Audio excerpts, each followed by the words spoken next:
E o T estava falando anteriormente que eu acabei pegando uma mensagem, um pedaço de uma mensagem sobre a prosperidade material. Hoje o que se prega é isso aí. Aliás, graças ao Deus bom, nosso Pai, Deus maravilhoso, com essa pandemia, com essa situação, Ele nos trouxe algo melhor. Deu uma parada aí nos mercenários, entendeu? Deu uma quebrada na situação aí. Então hoje nós estamos vivendo um pouco de paz, no sentido de... Tava muito engano. O repeplé, cantores maçons, cantores ecumênicos, aliados com outras seitas, tipo Plim Plim, a Rede Globo, enfim, lá. Granjeando o quê? Hã?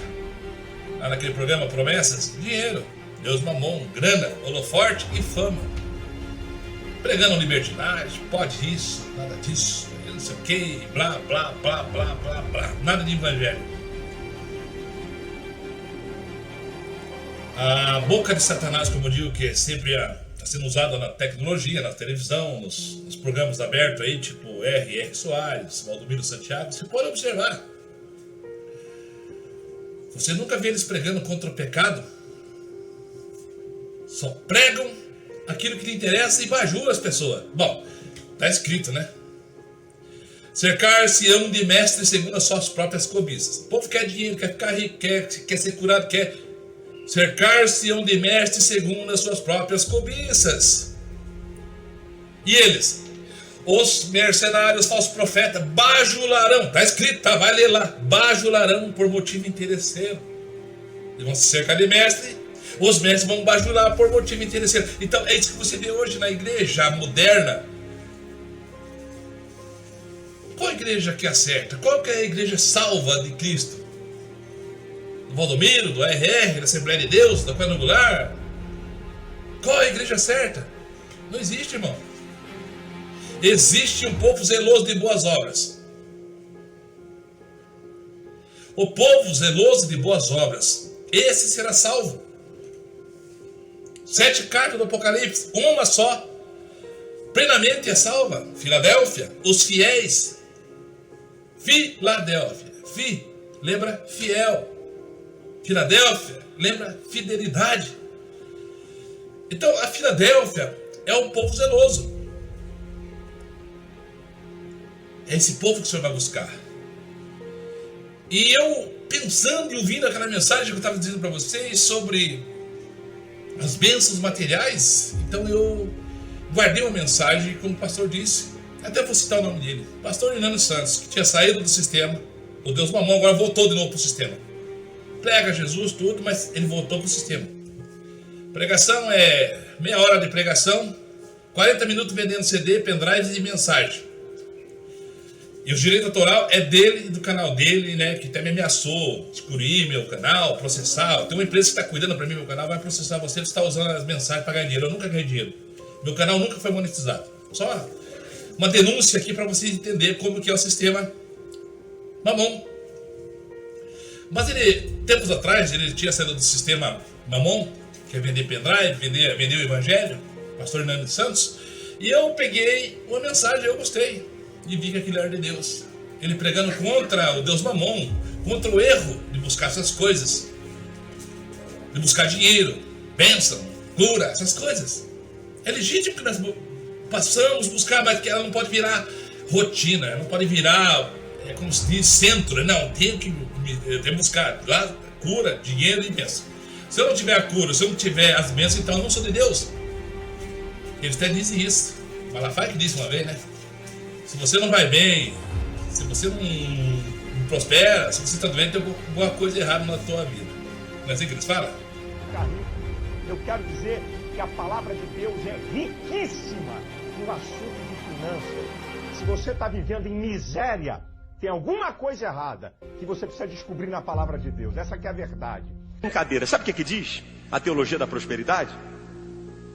Olha, querido, se está acontecendo algum problema na sua vida, se você não consegue as coisas, Se você não é bem sucedido, ou porque você não crê, ou porque tem algum problema na sua vida. Você está mal financeiramente, você não tem fé. Isso é uma afronta, gente. Isso é uma afronta. Não, o que você pedir, Deus dá. Não, rapaz, você não tem porque você não tem fé. Você é um incrédulo. Uma vez chegou uma irmã lá na minha igreja, não vou dizer de onde ela veio, apavorada, com a cabeça cheia de minhoca. Pastor, eu sou crente fiel, eu estou na igreja, eu estou numa crise financeira e estão dizendo que eu tenho algum pecado ou porque eu não tenho fé. Isso é uma covardia. Eu quero dizer que a palavra de Deus é riquíssima no assunto de finanças. Se você está vivendo em miséria, tem alguma coisa errada que você precisa descobrir na palavra de Deus. Essa que é a verdade. Mas não é verdade. Jó disse, não podemos receber, não podemos mais ver o bem e também o mal. Ele falou para a mulher dele, loucas fala, como uma louca, fala tu. Porque a mulher de Jó falou assim, ó, você é fiel ao seu Deus, está aí doente, perdeu tudo, seus filhos morreram, amaldiçoa teu Deus, Jó, e morra. Ele falou assim, ó, como uma doida, como uma louca falas tu. Ele diz, podemos receber o bem e não o mal. Então, esses pastores, esses mercenários fazem isso. Não, se você está doente, tem alguma coisa errada. Ah, se você não prospera, não. Coitado do mendigo Lázaro que morreu pobre lá e está no céu. A palavra diz que veio um cortejo de anjos buscar. Eu sempre falo também nas minhas mensagens. Então, o Lázaro, ele morreu pobre. A Bíblia, Jesus, o próprio nosso Jesus, nosso Salvador, nosso Deus que conta essa história. É Jesus que conta. Tinha o rico, tinha o Lázaro desejava comer as migalhas que caíam da mesa do rico, mas não comia, e ele morreu pobre. Não, Deus não mudou a sentença do pobre, do Lázaro. Não, morreu pobre. Morreu à porta da casa do rico lá. E morreu o rico, que vivia em esplendor, comia, bebia, e daí você sabe a história. Deus não mudou a sentença do rico. O rico não ficou pobre para receber a sentença lá em cima. E o pobre não ficou rico para receber a sentença. Mas quem era fiel? Aí nós vemos no final da história que Lázaro agora é confortado no seio de Abraão e o rico atormentado. Então essa tese que tem alguma coisa errada de você ficar doente é mentira, é engano. Como Malafaia disse que se você não prospera, se você tem alguma coisa errada, não. É claro, meus irmãos, eu não estou querendo ser aqui masoquista, mas nós temos essas lutas, essa diversidade. A palavra até diz que Deus não levou o povo de Israel, o próprio nosso Deus Criador não levou o povo de Israel lá para o deserto para destruir eles, não. E se você sabe o que aconteceu no deserto, lá com o povo de Israel, as lutas, as dificuldades que passaram, aquilo lá, Deus levou eles para mostrar o poder dele. Lá o Senhor colocou a nuvem durante o dia, que era sol de 40 graus, 45 graus na cabeça deles. O Senhor colocava a nuvem para, dar um refrigério para eles. E eles continuavam caminhando. Quando era noite, de dia era quente, 40, 45. Quando era noite, lá no deserto, esfriava. Chega abaixo de zero lá. E o que Deus fazia? Deus mandava uma coluna de fogo. Bom, se fosse hoje eu ia falar, é um objeto não identificado. É UFO, é extraterrestre, é demônio. Não, eles falariam que seria isso, né? No caso, quando o Senhor, lá no deserto, de dia mandava a nuvem, e de noite mandava uma coluna de fogo, para clarear e aquecer eles. Lá o Senhor mandou muita carne para eles, os cardoneses. Lá o Senhor mandou carne para eles. Lá o Senhor tirou, mas eles chegaram numa rocha. E eles reclamando, murmurando. O Senhor tirou a água da rocha, deu vida a eles. E a rocha ali representa Jesus, a água da vida. Então, meus irmãos, essas coisas que acontecem, elas não são do acaso. É um projeto de Deus na minha vida, na tua. Quem sabe você esteja passando por lutas, dificuldades. Eu nessa situação tive que falar com o Senhor, porque eu mesmo sabendo, já tinha o Senhor falado comigo, mas eu tornei perguntar ao Senhor, mas por que, Senhor? Eu falava para o Senhor, eu sou um cristão, eu era cristão já. Eu era obreiro, fiel em todos os sentidos, assim, no sentido humano do que eu tinha que fazer na parte da religião, era religioso, né?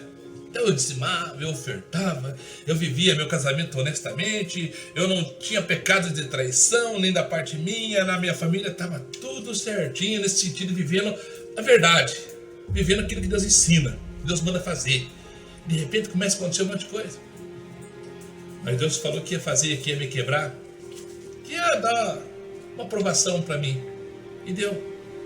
E daí um dia eu conversando com o Senhor, no sentido de conversar, dizendo que eu estava orando ao Senhor, e perguntei, Senhor, por que isso, por que daquilo? Porque eu estava com a luta, estava afagada.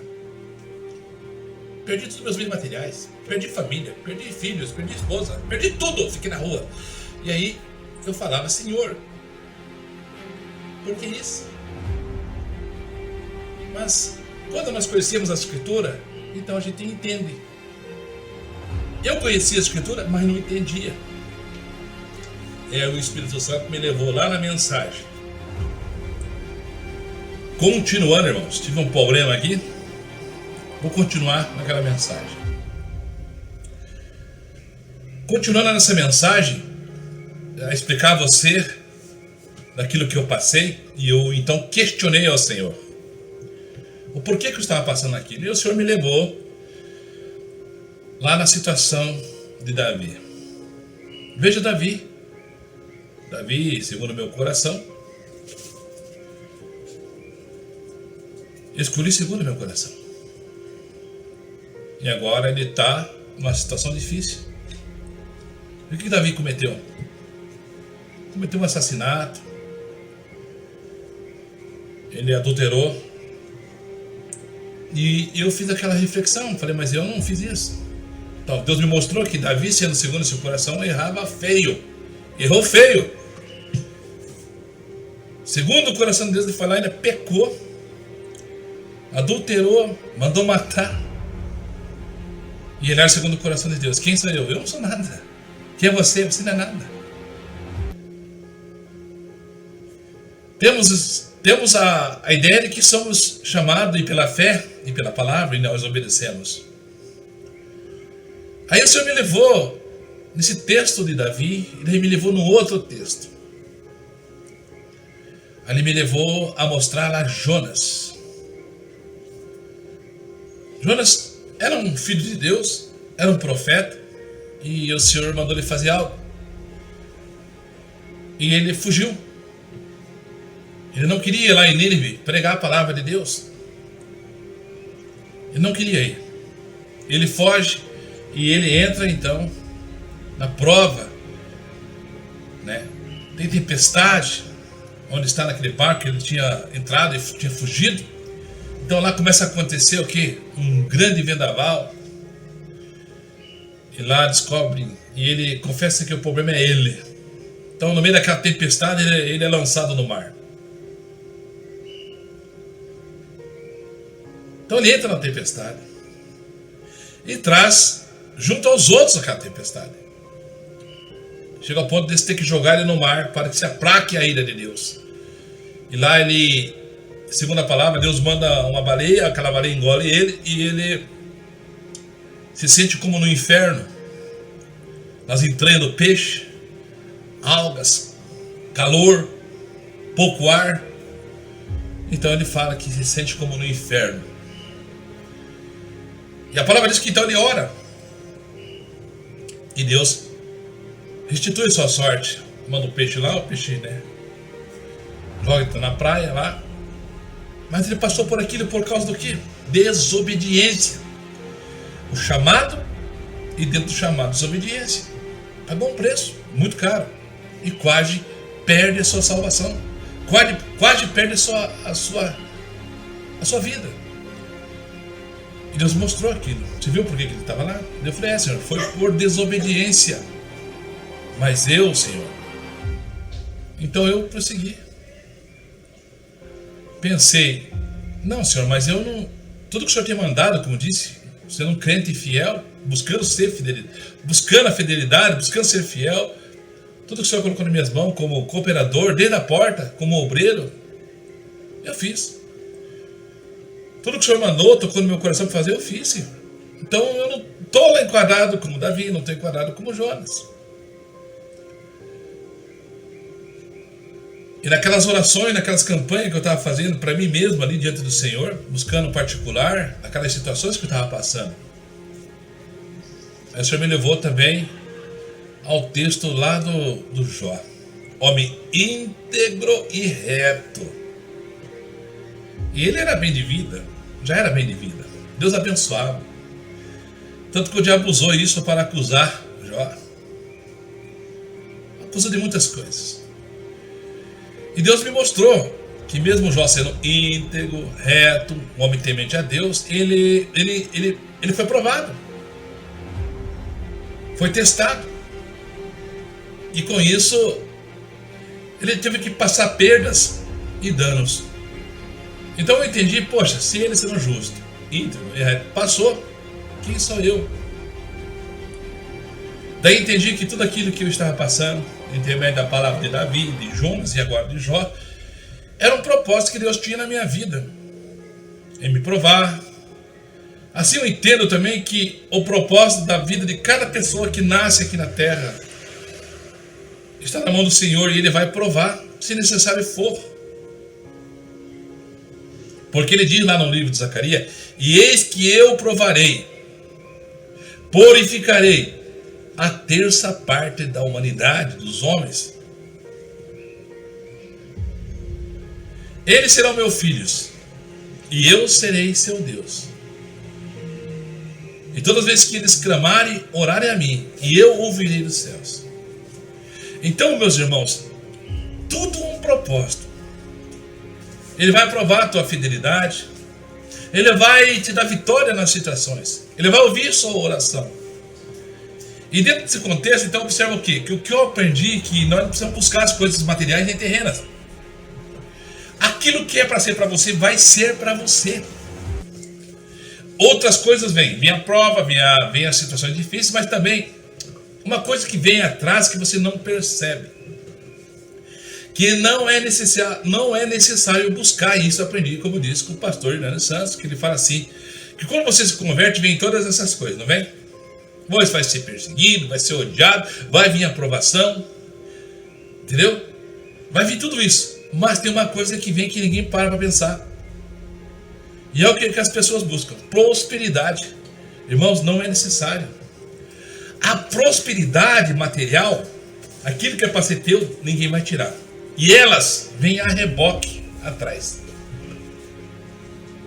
Lembra daquela mensagem que o Senhor diz lá no livro de Êxodo, ou de Deuteronômio? Ele diz assim: se você obedecer, vá lá ver, leia lá. Se vocês obedecer, essas bênçãos te acompanharão. Se você desobedecer, essas maldições te acompanharão. Por isso que ele diz lá, até falei no vídeo passado, eis que eu coloco bênção e maldição. Escolha a bênção para que te vá bem. Porque lá é no livro das bênçãos e maldições.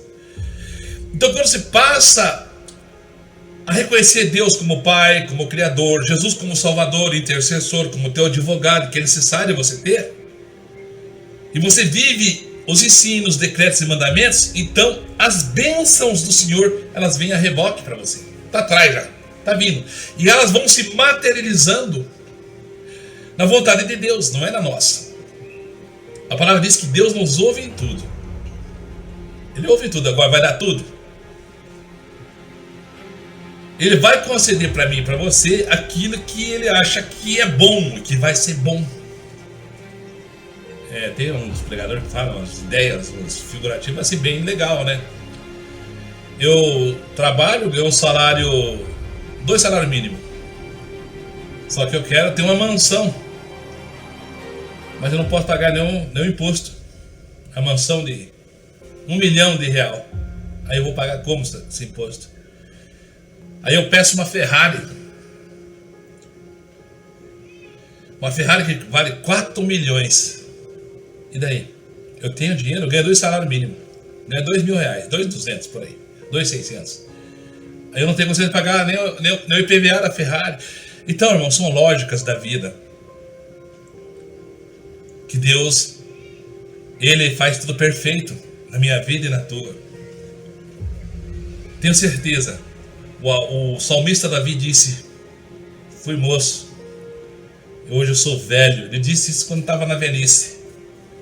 Mas ele disse, nunca vi, né, o justo, o Filho de Deus, mendigar o pão. Qual o sentido que ele quis dizer? Que íamos ficar todos ricos? Não. Ele quis dizer que Deus é o provedor. Ele era rei, teve sede. Ele era rei e teve fome, tendo a abundância que tinha. Então, as provações, essas coisas acontecem, até mesmo para provar a nossa fé. Não estranhei a ardente prova que vem sobre vós, como coisa estranha que vos acontecesse. E falando em rei Davi, que teve sede, teve alguém que foi lá no campo do inimigo, entrou no poço, pegou água fresca para Davi, não foi? Davi nem quis tomar água, não vou tomar essa água, não sei se poderia ter morrido lá, água de sangue.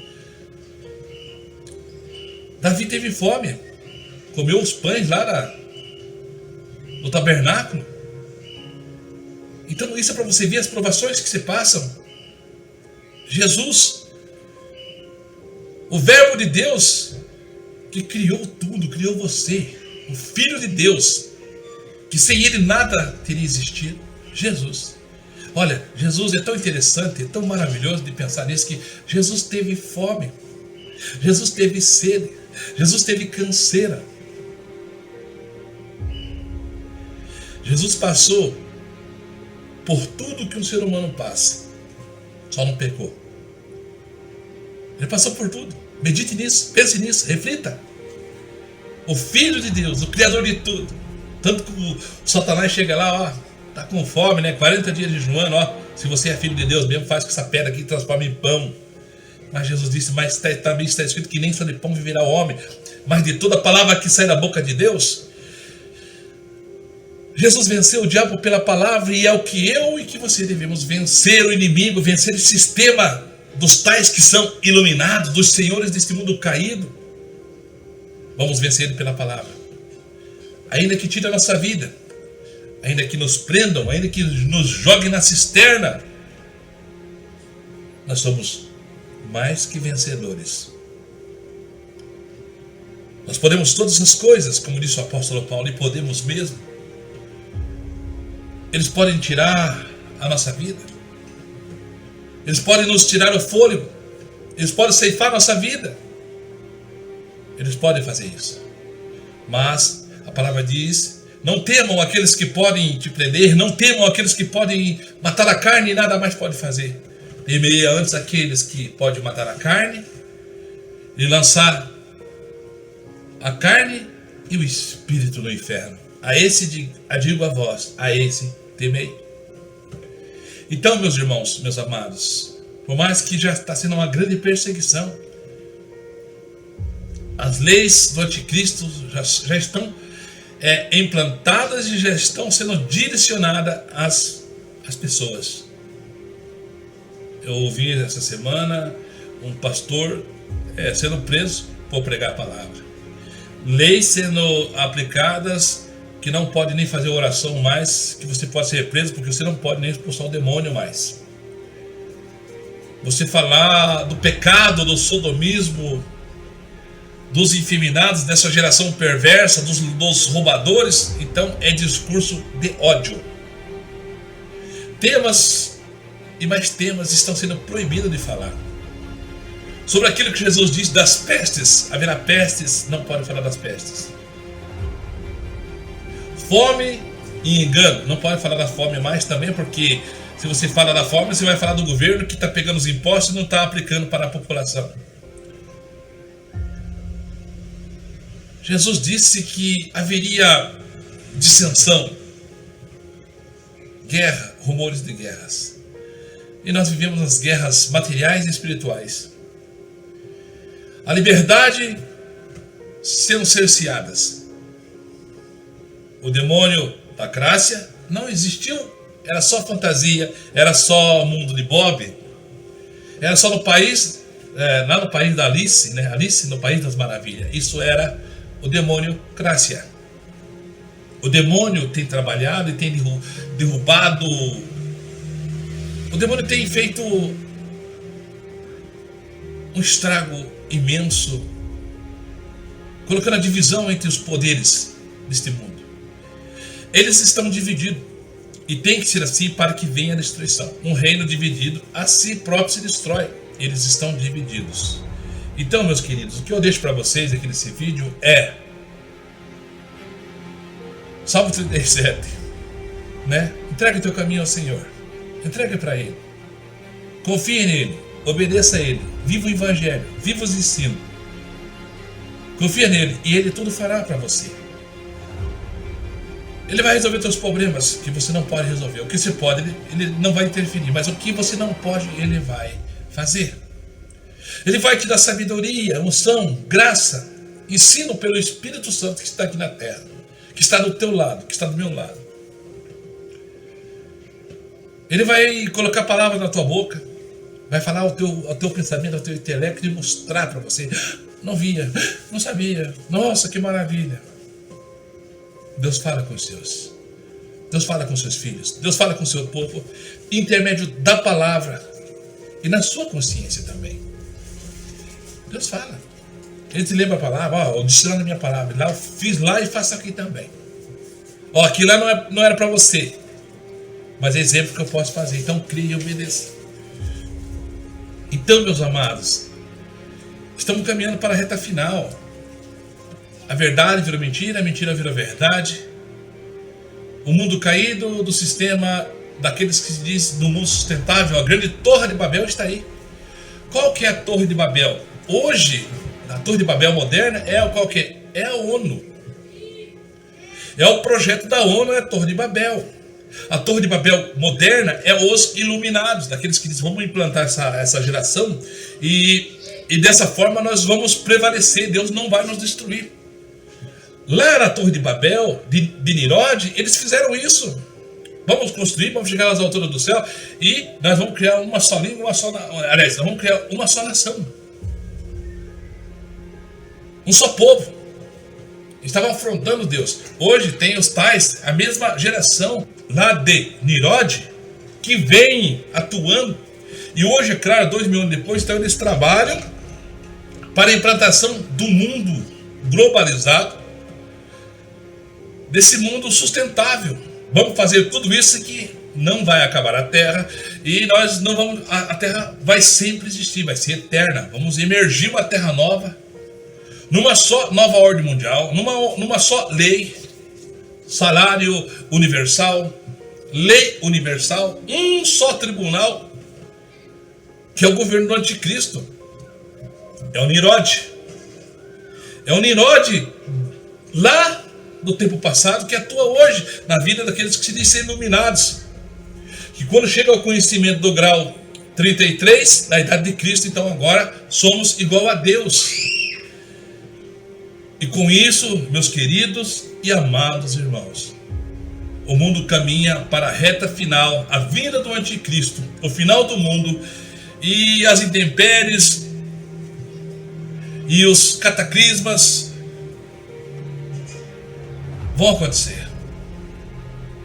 Aí vem o final do mundo, o arrebatamento da igreja e logo após de todas essas decadências, então vem um grande tribunal de Cristo. E eu espero, meu querido e amado irmão, que você esteja do lado da verdade. E essa verdade é o Senhor Jesus Cristo, Rei dos reis e Senhor dos senhores, o qual vai reger as nações com vara de ferro pela sua justiça e verdade. E aqueles que amam a Deus, que amam a verdade, que amam a justiça, alegrarão-se no Senhor e habitarão com Ele para todos sempre no seu reino, onde há paz, justiça e alegria no Espírito Santo. Amém? Paz e graça, paz do Senhor a todos, queridos e amados irmãos. E até o próximo vídeo, se assim Deus quiser.